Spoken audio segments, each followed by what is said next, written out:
Exit strategy planning, how to handle the inventory in your business to make your business most attractive and lucrative for a buyer.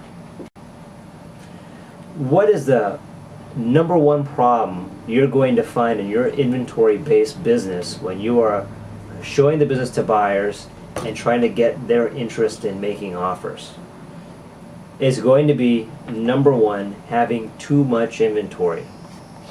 Let's discuss what having too much inventory leads you to. Number one, it leads you to having extra warehouse space that you have to rent and keep versus trying to sublet or keep your business in a smaller space. Number two, it increases the amount of capital a buyer has to commit to the business to take over. Let's give you an example. We have two businesses that are distributors of truck parts.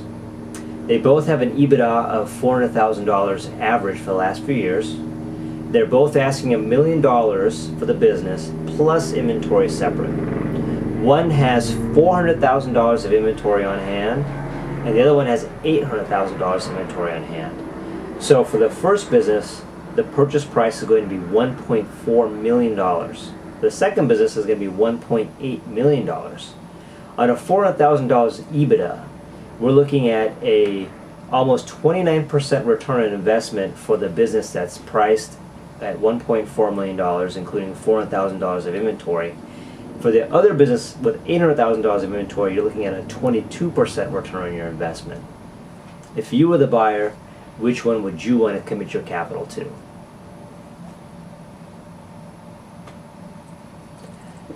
The second problem that you're going to have with your inventory is getting down to having slow-turning, outdated, or obsolete inventory.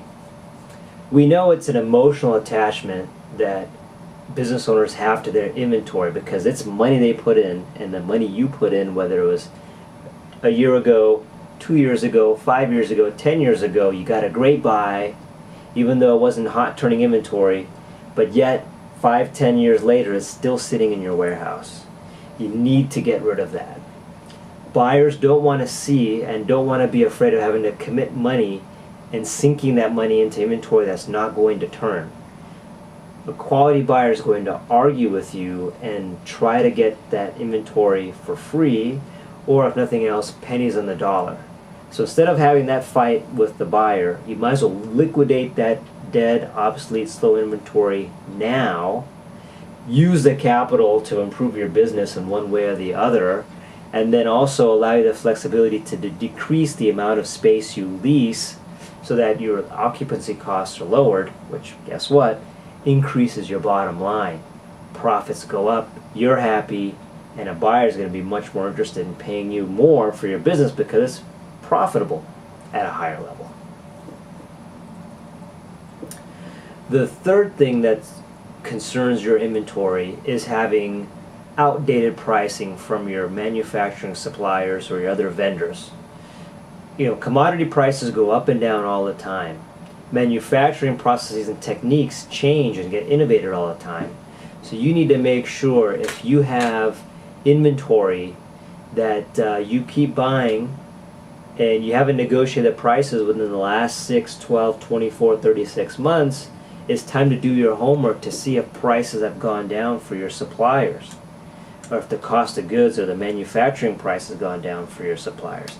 If they have, come back in and negotiate and get yourself a better pricing.